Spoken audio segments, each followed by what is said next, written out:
So apologies, everybody. My network just went off.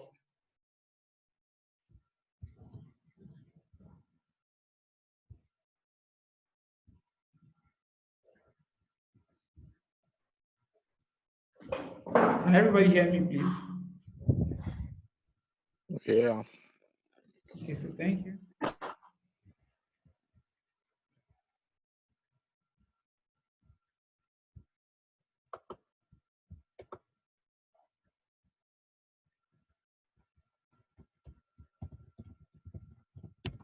So going forward,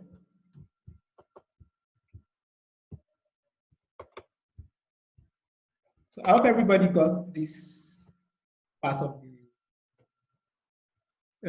program.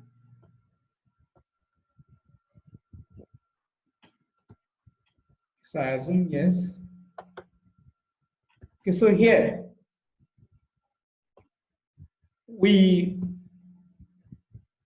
also going to execute a while loop.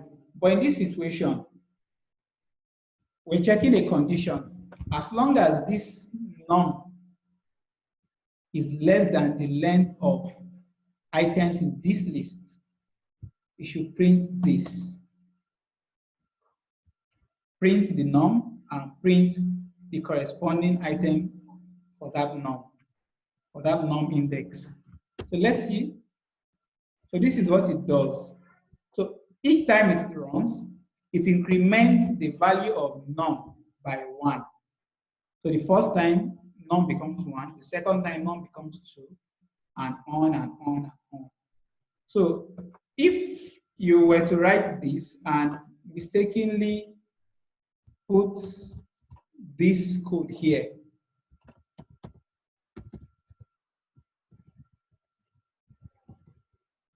I'm mistakenly put this code here. Sorry. This is what you're going to get. It doesn't pick all the items in the list, and it also throws an error. So where you position such operations matter. So once you start practicing, you also better understand how it works. So now let's see infinite loop. Let's see what an infinite loop is. Now, while loop, if care is not taken, if you execute while loop, your loop can run without ever stopping. You may think of it not to be a problem if you are running it on your system, because after all, your system will not stay on forever. However, if you find yourself working in an organization where you can possibly run such loop on a server that stays on for long or forever, or if you are using a cloud service, such as Amazon Web Service or Google Cloud Platform or Microsoft Azure, where you probably have to pay for a session you use. So if you mistakenly leave a while loop running, so on a server stays on continuously except manually tripped off. So you can just continue to eat up memory space on that server forever. If you run it in cloud, you continue to accrue expense without getting any value for it. It depends on what the while loop is running. So except what you're running in that while loop is something that absolutely has to always remain on. You should avoid using while loop without providing a way to terminate it, or basically use while loop with care. So now let's see this example. In this example, the program accepts an input from the user, and the input is a temperature in degrees Celsius, and it converts that temperature to Fahrenheit. If you're familiar with temperature conversion, so this is the formula for converting temperature from degrees Celsius to Fahrenheit. You pick the temperature, you multiply it by 9, divide it by 5. The result, you add 32 to it. So that's the same thing we're doing here. So now I get the chance to supply my temperature. So I want to convert 100 degrees Celsius to Fahrenheit. Enter, tells me it is 212.0 Fahrenheit. I want to convert 0. It tells me it is 32 degrees Fahrenheit. I want to convert 50. It does it. I want to convert minus 30. It does it, and on and on and on. So it doesn't give a means of terminating this loop. So this is where the problem is if you're running it on a server or on a platform that can stay on forever. So this is where you have the problem. This continues to get stored in the memory, continues to eat up RAM on the system. And if it is perhaps writing to file, the file continues to grow big and big and big and big. So you don't want that to happen. So in the next line, we provide a means of terminating this. So we still run it the same way, but we add few lines. Here are our few lines that does the magic of ensuring this loop does not run forever, or at least giving us a way of terminating the loop. So now this is a condition. I'm checking a condition here that if temperature is digits, run. In this example, in the previous example, if I were to supply, it's still running. If you see my kernel is still busy. Look at the top right corner of my screen. It's showing kernel busy because I've not terminated it. And to terminate it, the only option of terminating it here is to first stop it here or passing an error value here. For instance, if I pass in a string, it tells me name G is not defined, or the other option is to stop, interrupt the kernel here. Okay, so here, instead of this thing throwing up an error, if these were running in a production environment and accidentally a string is passed in, a string such as G is passed in, it shows up an error and it breaks your, so let's assume this is a web server. So, and a user is trying to get results. Maybe you deploy this into the web and people can go to your website and get their temperatures converted there. So a user accidentally enters a string and is going to get this error instead of getting the desired outcome. So you want to handle it appropriately. So here we're going to handle that. So I provide a condition here that it checks first, is it a digit? What you have entered, is it a digit? If it is a digit, it doesn't run this. That's why I say if not, remember this is going to provide true if it is a digit. But this not turns it around and turns it to a false. After all, the opposite of true is false. So when I say not true, that means false. So temperature checks if it is a true, or if this returns true, it gets flipped around to false. And once it is false, it doesn't run this loop, it just proceeds here.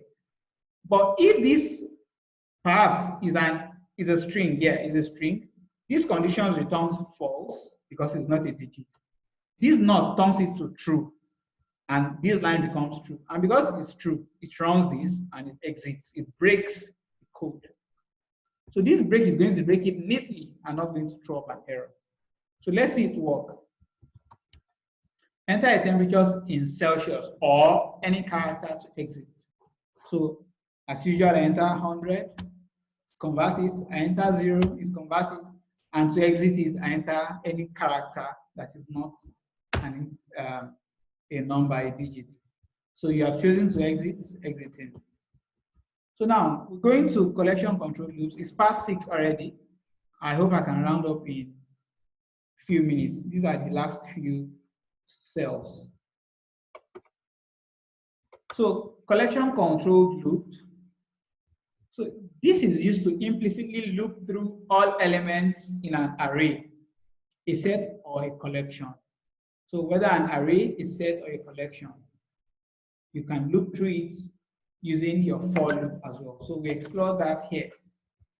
So we create a list of items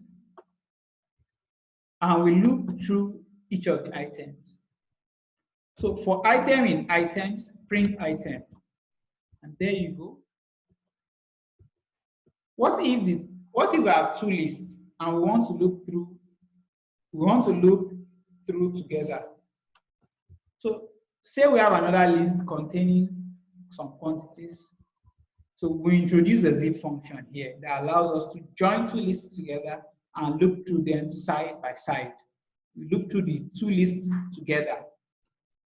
So here I'm zipping items list and quantities list. Remember, we have created items list here, and here we have quantities list 2, 1, 3, and 4. So I'm zipping the two lists together. So that's like say matching shoe to 2, matching dress to 1, matching purse to 3, and book to 4. So and I loop through the two together and I get this shoe 2, dress 1, blah blah blah. So another scenario, we can actually combine two lists together. Assuming we have two lists, yes, two groups of people, group 1 and group 2, and we want to know the very different ways we can combine. We can pick just two people from these two sets. So from the set group 1, from the other group 2, we want to combine them together. We want to pick one from one group and one from another group. In how many different ways can we do that? So here we have a loop to achieve that. And you can see we have 12 matches here. And there is no match, there is no two matches, or there are no two matches that are alike here. Okay, so here, looping through a nested list. You can actually create a list of lists. So here, the two lists we created in group 1 and group 2, we create them in another list called all groups, and we loop through it here. So for list in all groups, for item in each of the lists. So what happens here is we have two lists in these all groups. We have group 1 list and group 2 list. So it picks one at a time. So picking the first one as list, it comes here, it comes into this loop now, and runs this loop on this first list that's picked. So it picks each of the item and prints it out. So and we have that. If you check now, we have 7 names here, which is equal to all the 7 we have here. So we have come to the end of today's class. Thank you for joining in. We already spent past 1 hour that we promised to spend. I would have loved to entertain questions, even if it is for 1 or 2 minutes. So I'm entertaining just 2 questions very quickly.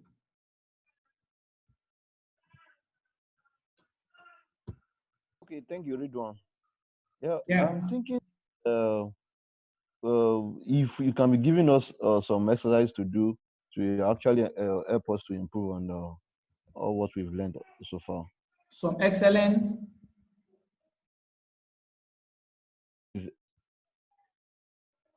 Can you say what you said again? The question?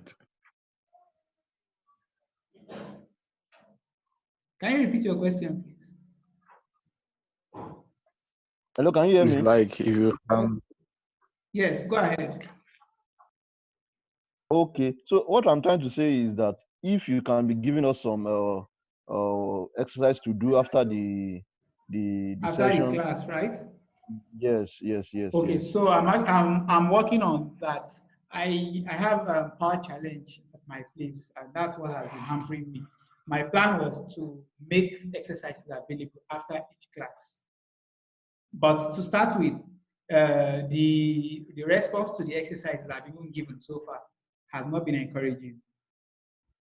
Out of about 90 people that subscribe to this training, I think I only have about 15 to 20 people that consistently attempt the exercises. And that's a very poor return. And I think I stated in the first mail I sent that there's going to be a second stage of this. and only those that have attempted and completed all the exercises will be considered for the second stage. So even if it's just 5 people that completed it, I think it will be more than encouraging to go with those 5. So I appreciate your feedback, and these are the things I have encouraged that we regularly provide. So I'll ensure that exercises are provided. So also, the essence of sharing the notebook with you is to give you an avenue to play with the code I've written, to modify it and see what happens. Trust me, you can never learn programming by just watching a tutorial video or listening to a lecture. You have to write it out yourself and see how the things truly work. Just when you think you understand how something works, when you try to type it out, that's when you be faced with the realities. The reality will doubt on you that you are still some way off. So if you don't practice it, if you don't modify the ones that I have written, if you don't try to write it yourself, then I'm sorry, you would only think you have learned it, but you've not. So try as much as possible to run through the code from top to bottom, the notebooks I'm sharing, from top to bottom. That's the essence of sharing it to start with. If not, I could have just used, I could have decided not to share the notebook, and maybe I'll be using my Python IDE instead. I'm showcasing it the way some tutorials do on YouTube. But that way would not be so productive. So sharing the notebook with you gives you an avenue to run through all the examples we have treated in class and to see when you modify it, how they respond. The second question.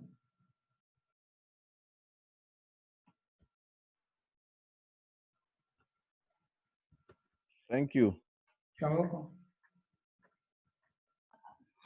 Yeah, thank you so much. Yeah. Please, I've been kind of having issue with installing Jupyter on my system. The Anaconda installed, but Jupyter is not working. So does that mean that I can make use of the one you sent to our links? Okay, I have said it. Thank you for the question. I've said repeatedly that if you don't have Jupyter installed, if you don't have Anaconda installed, if you don't have Python installed, you can still run your Python code. Except for today that I'm running Python on my local machine. All the other days I've been running Python on Google Colaboratory, an online resource provided by Google that allows us to run code without having anything installed in our system. You only need an internet connection. So, and in fact, I encourage you to do that, to run on Google Colaboratory, because it gives you some additional functionalities. So let me show you something, for example. So let me run a code.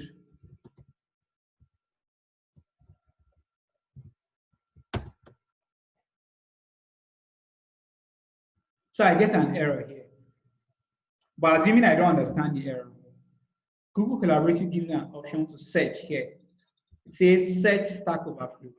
On clicking on it, it brings a matching result. Oh, unfortunately, it cannot give. It doesn't have a result for this error. But typically, most times, it can be quite useful. When you get an error, you don't have to go to Google and start typing in what your error is or something. Simply clicking on this search Stack Overflow, you get a Google search result of some likely solutions to your error. So I encourage you to make use of this if you're having challenges installing Jupyter Notebook or Anaconda. However, I have provided detailed guide in the first lesson and even on Classroom Stream on how to install Python, Anaconda, and Jupyter Notebook. So if you still want to install Anaconda and Jupyter Notebook, please make reference to those materials that are provided there on the class stream. Thank you. Thank you very much. All right, much. so at this point, we stop for today. Thank you for joining. Have a nice evening.